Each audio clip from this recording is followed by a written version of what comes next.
mbokk xarit yi nuyu na leen ziar leen bu baax a baax ñu am mbégte kontaan te ñëw yéen seen première chaîne de la banlieue di IM Télé International Média TV ñu am mbégte bu baax a baax ak contentement ñëw yéen seen émission taxaw seetlu mbokk yi comme ni ngeen ko xamee rek saa su nekk ma ci ànd ak ki nga xamante ni moom mooy El Hadj Gora Cissé tey mbokk yi bokk na nag ci li ñuy fas yéene waxtaanee tey muy li jëm ci général général Kandé ak journal bi nga xamante ne moom mooy La Tribune mu nekk premier point bi nga xamante ne moom la ñu fas yéene waxtaanee tey. deuxième point bi ñuy waxtaanee nag mbokk yi xarit yi muy sortie bi nga xamante ni le premier ministre def na ko muy Ousmane Sonko mu nekk sortie boo xamante ni bëri na ay points yi nga xamante ni wax na ci bu ci nekk dinañ ci ñëw léegi ànd ceeg ki nga xamante ne moom mooy sama chroniqueur. waaye troisième point bi nga xamante ne moom la ñuy tëjee muy assise de la justice bi nga xamante ni yàggul dara gis ngeen ko ki nga xamante ne moom mooy le président de la république muy Bassirou Diomaye Diakhar Faye def ko mu nekk message boo xamante ni wax na ko fa waaye mu nekk loo xamante ni ñu bëri jàpp nañ ni njariñ lay doon ndaxte bu ñu xoolee boobu ba léegi bëri na ñi nga xamante ni dañuy ŋàññi justice bi mu bokk si li nga xamante ni moom la ñuy fas yéene tëjee tey seen émission bii di taxaw seetlu ni ñuy def nag dañuy bàyyi rek ki nga xamante ne moom mooy El Hadj mu nuyoog internautes yi su ko defee ñu dugg ci waxtaan bi El Hadj maa ngi lay nuyu di am mbégte bu baax a baax. Daaw maa ngi lay fay bu baax di am mbégte ak kontaante ñëpp ñuy safoo IM Télé International Média TV rawatina taxaw seetlu tey ñu war a taxaw seetlu point yi nga xamante ni junj nga ko ñu mën ci saafara def ci seetantal boo xamante ni ñëpp ñuy safoo IM Télé International Média TV dinañ ko déglu bu baax a baax. tey Cissé bokk na si li ñuy waxtaanee tey yaa point la boo xamante ni pratiquement taxaw seetlu yu ñu mujjee def yëpp laal nañ ci muy problème mu presse. mu nekk loo xamante ni pratiquement émission yu ñu mujjee def yëpp def nañ ko ci. problème La Tribune li nga xamante ne moom lañ publié ak ki nga xamante ne moom mooy le général Kandé naka nga ko jàngatee parce que gis nañ ni coow li bari na naka nga ko jàngatee. waaw mooy erreur bi ñuy wax rek comme ni mu amee woon sur l'observateur si ministre de l'agriculture ñëw démentir leen bi tamit erreur la amaat ci presse bi parce que source d'information bi ñu ko jëlee muy Madiambal ko xam suñu doyen Madiambal ci régime bi passé la bokkoon te aussi am na ay dossiers yoo xamante ni ñu ngi ko si doon junj ci kanam kenn xamut lan moo tax mu def publication boobu ci journalam dëgg la nag convoqué nañ benn ci liggéeykatam mais moom wax na comme fekk ko ci dëkk bi dina dagg lépp lu muy def daal di ñëw mais li ñu mën a wax mooy loolu La Tribune def publication boobu reprendre ci benn général boo xamante ni dafay rébellion koo xamante ni dafay fippu erreur la ñu koy waxtaane ci public parce que bul fàtte ni général garaatam bu njëkk mooy colonel boo nekkul colonel mënoo nekk général te aussi général président de la république moom moo koy tabbu moo tax bu ñu jëlee publication ci public ñu ne gis nañ général bu commencé ñaxtu bañ ne porte na plainte cour suprême ñu wax ko ci digg pénc loolu dafay tiital li nga xamante ni mooy réew te aussi tamit du loo xamante ni may nañ ko journaliste mu publier lu demee noonu parce que yooyu bu amee ci suuf lañ ko war a waxtaanee même bu demoon ba am dañuy vérifier information bi xool fan la jóge parce que général du n'importe qui général président de la république mooy jël décret daal di koy tabb nit président tamit buy tabbu nit nekkul ni ku nekk lay tabbu général bokk na ci critère bu njëkk président bu dee général bi su xoolee bi muy nekk colonel dafay fëgg taabul président day bàyyi xel ci moom du ko fal li nga xamante ni mooy général kon li muy gën a veillé su demee tey bay xool colonel bi muy tabbu général day gën a xool ci comportement bi nga xamante ni am na ko ak confiance mu ngoog parce que xam nga tey buñ nee la nit du fëgg taabul mooy ëllëg trahison mënul am foofu mais comme président Macky Sall moo ko affecté woon mu ñëw tamit président def décret mu attaqué waat décret boobu yooyu yëpp nag bu dee am na ba ñu vérifier information bi ne lii am na nekkul dañ ko war a waxtaane ci public kon loolu ñu def directeur publication bu La Tribune li may wax rek mooy la presse nañu gën a honnête aussi tamit nañu gën a logique démb maa ngi koy wax ci suñu panel journaliste yi am na sax ñu ma si doon attaqué naan ma non yenn tribunal yi nii mën leen non journaliste informé juste et vrai beneen bi tamit même boo demee sax bay bay joxe information na nga vérifier sa information bu baax a baax ndax li ñu wax kenn xamul ne am na wala amul beneen bi si topp tamit du information boo xamante ni dañ ko war a publier public. li may wax rek mooy presse la ñu war a xoolaat. parce que tey xam nga presse bu ñu ne ay coup d'état day am bu ñuy am accès li nga xamante ni mooy rajo nationale ak télévision nationale. bu fa gars yi amee accès rek mooy wane ni li ñuy def. parce que am na fu ñuy waxee mën nañ ko mais. loolu nag dafa nekk loo xamante ni aussi waruñu ko jël mu nekk ay manipulation waaw tamit beneen bi tamit am na ay dossiers yu nekk ci kanam procureur de la république ak ministre de la justice bul fàtte ne annoncé woon nañ après Tabaski ñi nga xamante ni takk nañ seeni loxo takk nañ léegi kon lan moo tax ba moment bi ñuy indi yenn information yi nga xamante ni dinañ manipuler sénégalais li may wax daal képp ku nekk ci presse damay dégg yenn journalistes ak yenn chroniqueurs yi nañu bàyyi xel ba pare beneen bi tamit foog ñu gëm le président Bassirou Diomaye Faye ak Ousmane Sonko réew mi ñoom lañ ko dénk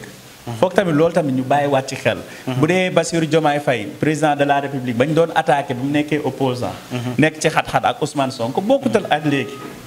kon bokkul ak léegi kon daal dañuy wax ni presse bi nañu gën a bàyyi xel bu ñu demee bay jox sénégalais information nañ leen jox loo xamante ni dafay nekk information boo xamante ni dañ ko vérifier quoi loolu daal moom moo gën yenn yi comme ni nga ko waxee rek parce que journal mi ñu ngi koy wax Pape Moussa Traoré mais fi ñuy ñëw léegi Cissé parce que yàggul dara maa ngi koy wax ñu ngi doon wax ci kaaw bu jëmee gi ni bon problème mu presse xam nga fii Sénégal mu nekk loo xamante ni dafa jaaxal parce que da ngay gis benn information nga gis journal bu nekk traité ko ni mu la neexee est-ce que loolu tamit jotul ñu wax ko et puis un journaliste professionnel est-ce que yoon la muy jëlee mu gis benn site boo xam ne dafa publier benn information rek mu jël ko publier ko sans ay sources yu leer est-ce que loolu tamit yoon la parce que ñi ngi dégg journaliste ñi ngi kaas mais est-ce que jotul tamit ñu gëm ni journaliste ay nit lañ mën nañ juum mën nañ def lu dul yoon. waaw xam nga tey sama benn doyen bu nekk Walfadjri. ba pare dañ koy xeexee aussi du ma tudd turam xam nga presse bi dafa xaw a garaaw boo xamante ne. mais sama benn doyen bu nekk Walfadjri la démb bi mu publier ma wax ci biñ ma attaqué directement dañu gëm ni war nañ mën a xoolaat mbir yi. man leen li ñu war a mën a xoolaat mooy ñi publier amuñu vérification de l'information. te gis nga information vérifier ko. xam li ngay wax teg ko ci base yu leer dafa nekk règle base ci biir journaliste vérification de l'information dafa nekk règle base ci biir journalisme mais nag bu dee loolu rëcc na la xam nga li tax yow tey li naan source des preuves mooy li ngay wax nga am ci preuve mais est-ce que bépp information la ñuy joxe yooyu yëpp tamit lu jar a xoolaat la mais tamit xool benn site bu publier nga daal di ñëw ànd ak moom ci loolu muy publier tamit nekk na lu gàttanlu ci wàllu métier journaliste mais est-ce que journaliste dañ ko may mu wax lu ko neex après dara du ko si fekk c'est que li jaaxal Sénégal yi bëri mooy journaliste da ngay gis bu ñu laalee benn journaliste nga gis journaliste yu bëri taxaw di kaas mais est-ce que jotul aussi tamit ñu réformer waat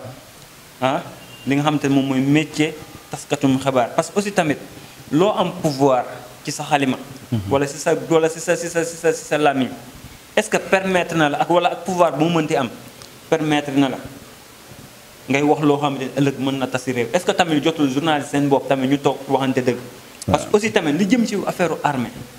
boo xoolee sax président Macky Sall mi nga xam te ne daf fi jógee sax li jëm si waxu armée sax doo dégg sax gars yi du ci sori même opposition bi sax doo gis sax ñu ciy sori est-ce que bu ñu bàyyee tey journaliste bii muy Pape Moussa Traoré boobu publier li mu publier ñu bàyyi mu sedd est-ce que bu ëllëgee keneen bu defee noonu du fi wax loo xam te ne ëllëg mën na taal Sénégal. non man daal li ma gis daam mooy gëm naa ni même bu ñu koy bàyyi mu dem gars yi dinañ ko tegal condition te bépp presse boo xamante ni du mbajambal mi ngi ñëw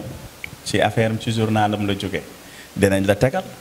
xam nga gars yi fi mu toll nii de foog ñu am benn intelligence muy président Bassirou Diomaye Faye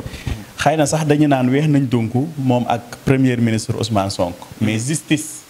fi mu toll nii moo jël responsabilité mooy dinañ def li ñuy def ba pare xëy na loolu justice moom mooy war a def li muy def léegi justice nag dina taxaw liberté de la presse wala liberté d'expression mayil ku nekk mu am yenn sañ-sañ yi même le président de la république gis nga même buy jël décision lu muy jël décision yépp bul fàtte ni moom day sóoraale am na liberté am fi nga xamante ni fa la yam liberté am mi ngi yam fi nga xamante ni fa la liberté askan bi tàmbale xam nga loolu lan la mooy injustice bi ñu doon dund bu njëkk ak personnaliser li nga xamante ni mooy nguur président Bassirou Diomaye Faye day xalaat loolu à chaque fois léegi nag noonu la tënkee journaliste bi mooy yow sa liberté mi ngi jeexee fi nga naree xañ keneen liberté lu mel ni armée moo tax ma ne la mbir mi li tax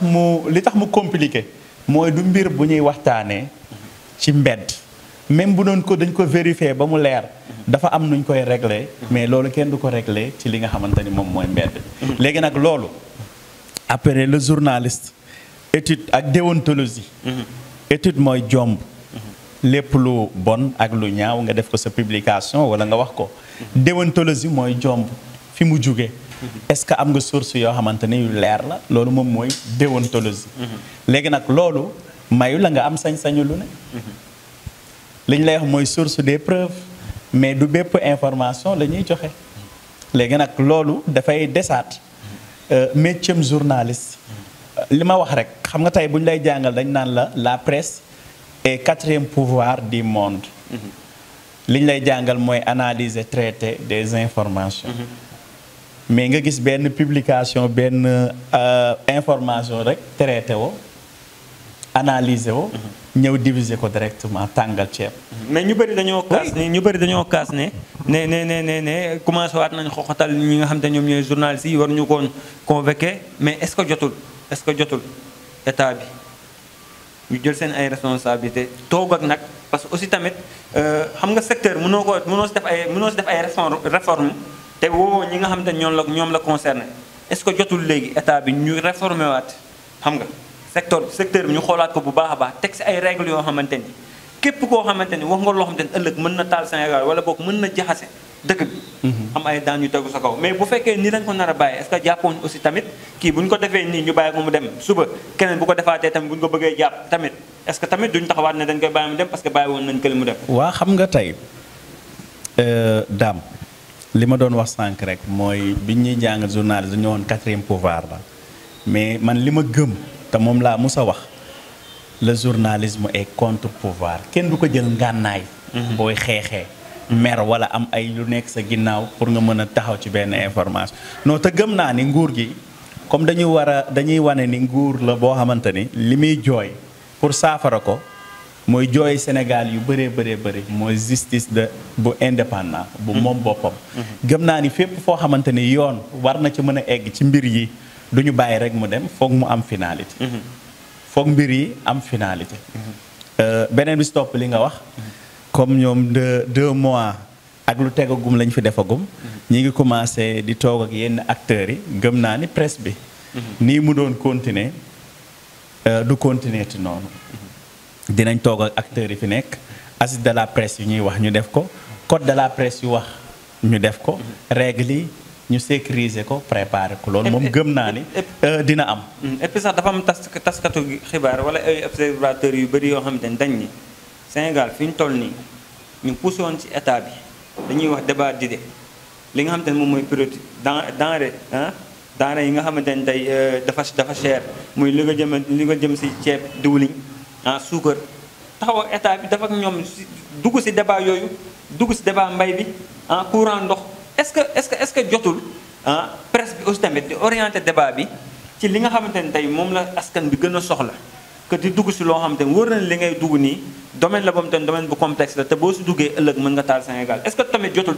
presse bi ñoom it ñu commencé comme li ñu koy wax sax ñu commencé yëkkati niveau débat yi ñu commencé ko yëkkati dugg sax ci li nga xamante ni moom mooy priorité askan bi quoi que si détails yi ñuy dugg nii. waaw est-ce que dégg nga ñu bëri wax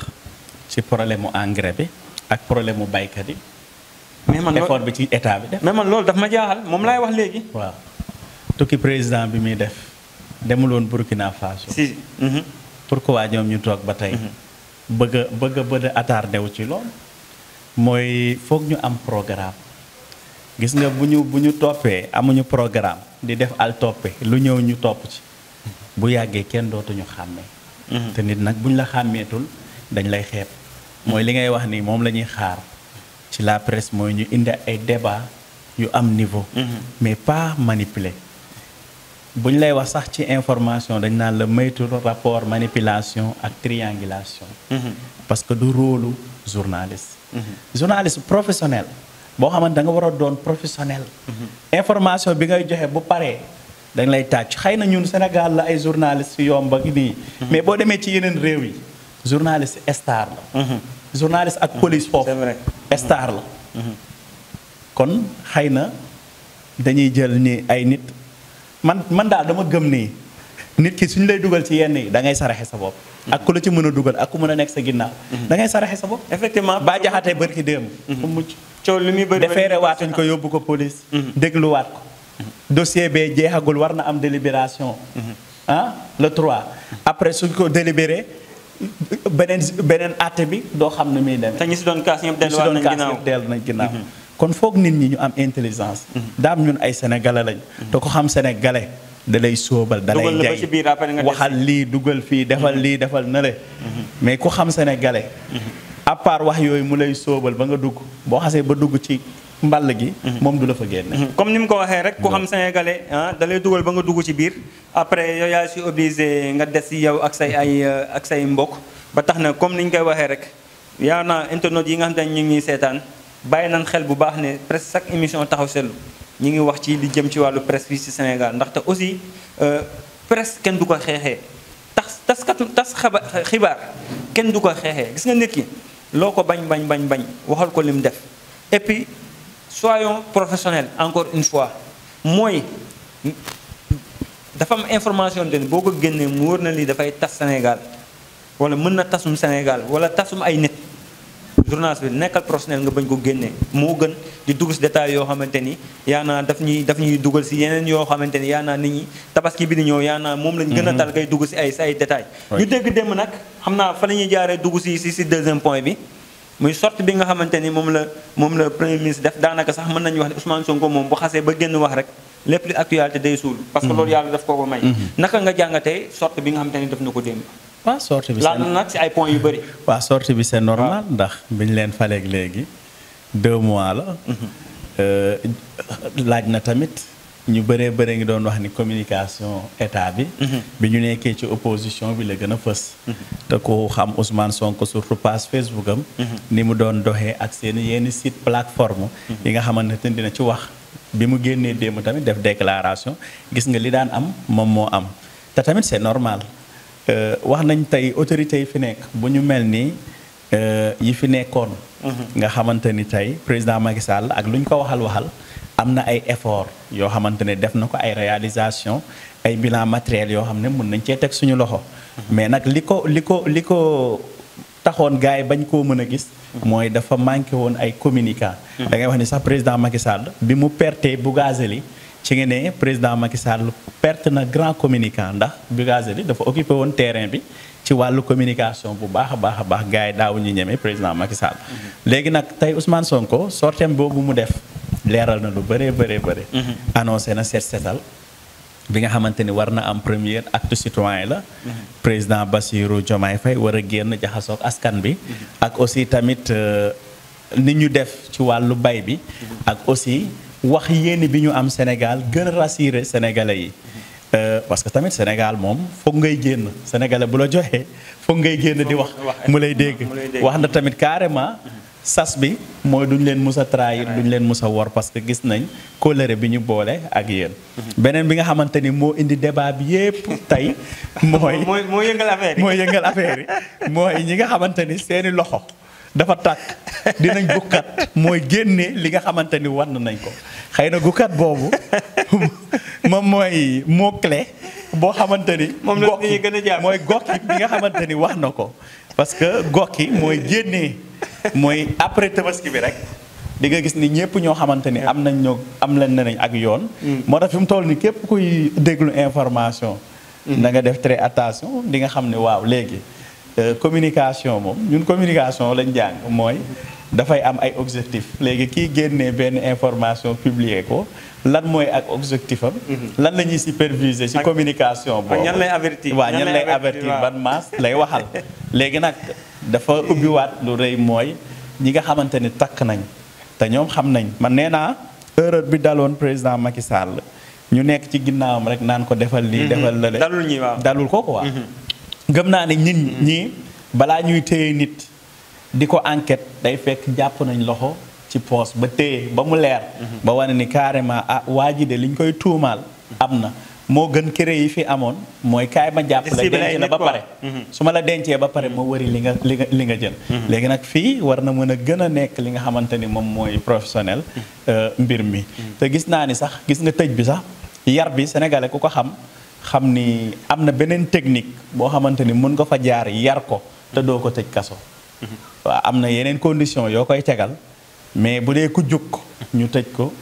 ku jug attaqué la nga def ci moom pression bu boobaa du ñu mën a xàmmee li fi nekkoon ak li fi nekkul mais daal léegi sax président Diomaye si discours yi mu doon def moom ci boppam waxoon na ni ñi nga xam te ne jël nañ xaalis ci respect mën nañ leen woo ci ndànk ñu delloo si li ñu jël ñu bàyyi leen ba mu sax ne suñu bëggee sax mën nañ leen si am lu ñu leen ci jox xam nga kooku waxee na ak xel xam nga kon léegi il reste que rek ñi nga xamante ne tey ñoom lañ cité ci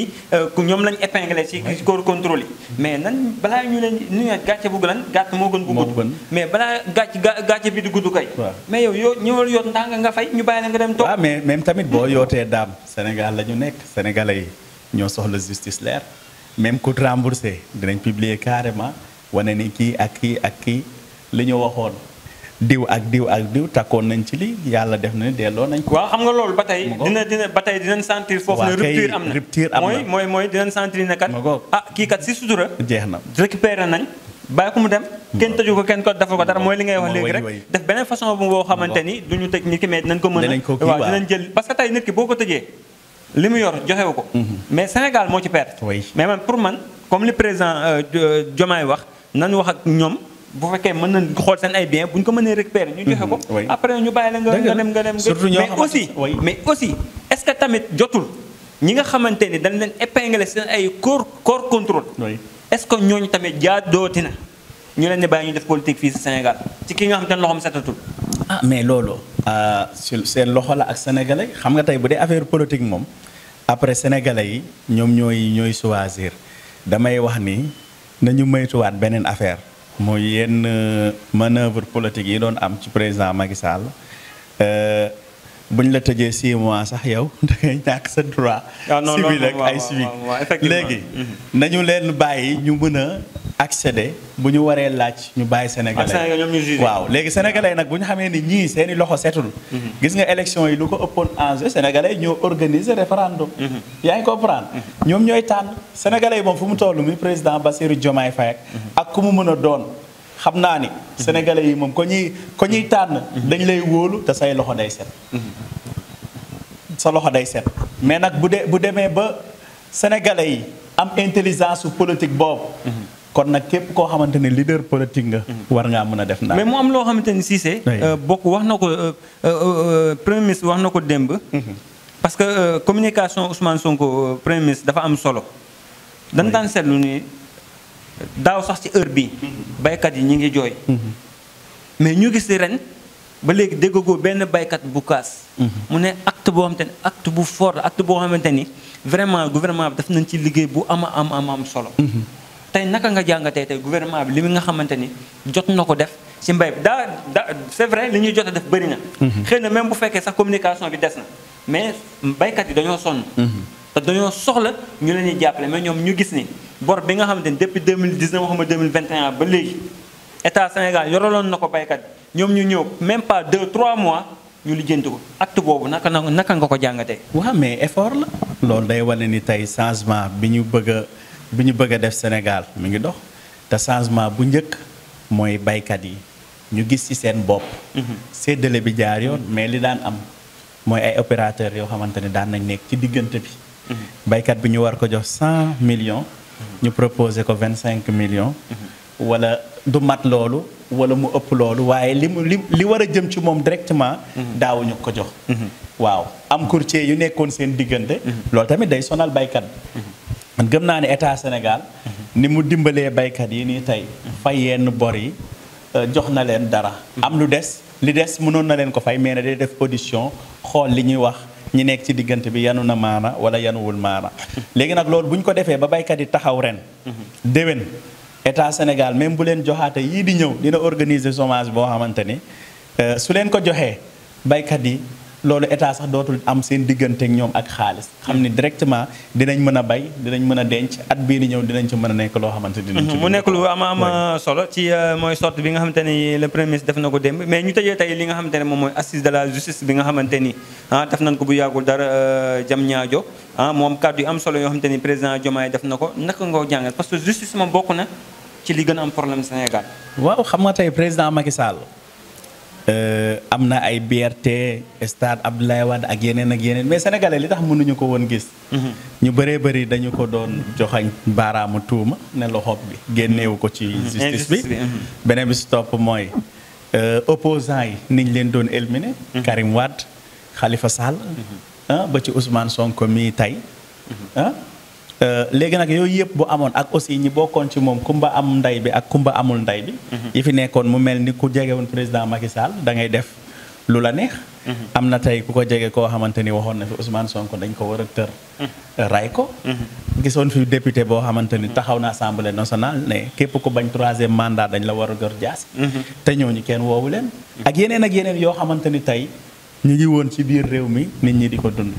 léegi nag yooyu. ak fi taxoon wax ne ñaari gendarme yi. waaw xam na te kenn woowu ko waaw kay yaa ngi comprendre. kon soo xoolee détails yu bëree bëri moment boobu bu doon yoon nekk na loo xamante ni moom na boppam. képp ko wax loolu mën nañ taxaw. même bu ñu amul ay daan yu ñu lay teg ñu laaj la mbir mi. lan moo ci sa xalaat. mais lan ngay xaar si assises yi lan nga ciy xaar. non proposition yi nga xamante ni. askan bi la ñu woowoon ak yenn acteurs yi. bu ñu ko proposé ak ñi nga xamante ni ñoom ñoo ko sekk muy acteurs yi nekk ci justice bi yépp ñu xool ni carrément bëgg nañ justice boo xamante ni bu war a dox la lii ñu wax raisonnable na wax joo xam ne nag doo jël benn décision pour ay décision wu haine ak décision boo xamante ni pour ñëw fay mer ngemb la wala pour fayu li ñu la defoon ci biir opposition bi dafay nekk nag loo xamante ni dafay logique gis nga nag bu ñu waxee assise de la justice day nekk justice bu moom boppam yoo xamante ni dana yemale président de la république dana jox ku nekk ak bi nga xamante ni moom la moom loolu la aussi daan nañ wax doole président de la république dafa bëri mais yooyu yëpp lu ñu war a réformer la ci justice bi la bokk doon nañ wax doole procureur dafa bëri yooyu yëpp lu ñu war a refermer la ci biir justice bi londu dotation yi nga xamante ni ñi nga xamante ni léeg-léeg tribunal dinañ leen àtte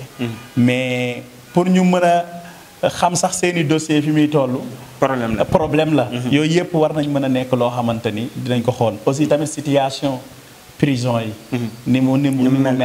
parce que waa si biir beneen bi tamit bu dégg dañ doon wax ni maison corruption lañ doon wax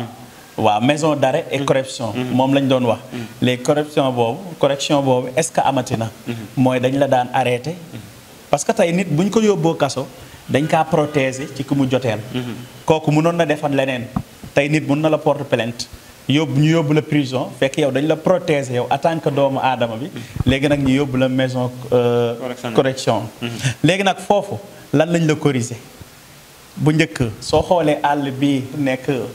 fii Sébikotane xam nga lu ko waral prison bi nekkoon foofu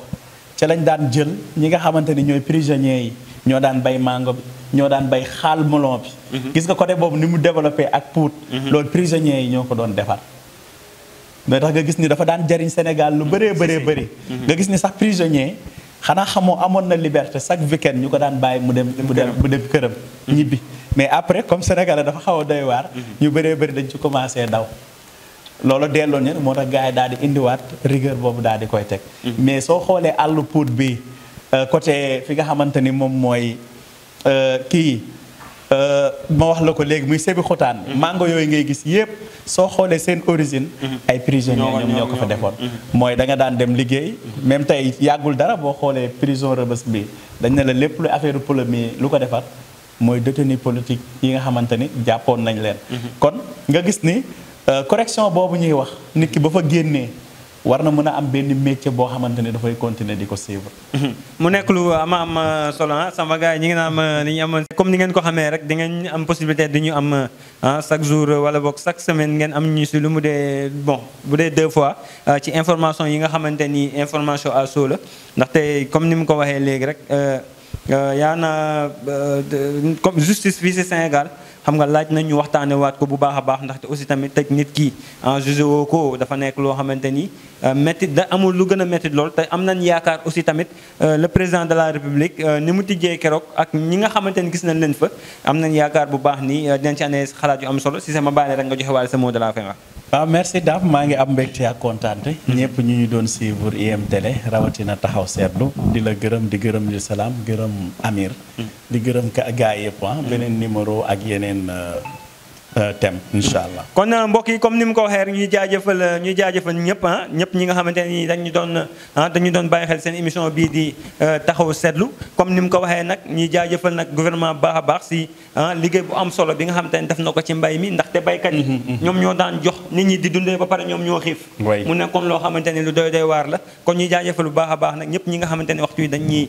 bàyyi xel di nuyu baax a baax salaam mi nga xamante moo nekkoon ci cadre ñoom Amir ñoom Karla ñoom Maguette ak Jongoma 82 Ziga ñëpp équipe IM Télé bi yëpp di daje benn yoon incha allah ak seen benn émission taxaw seetlu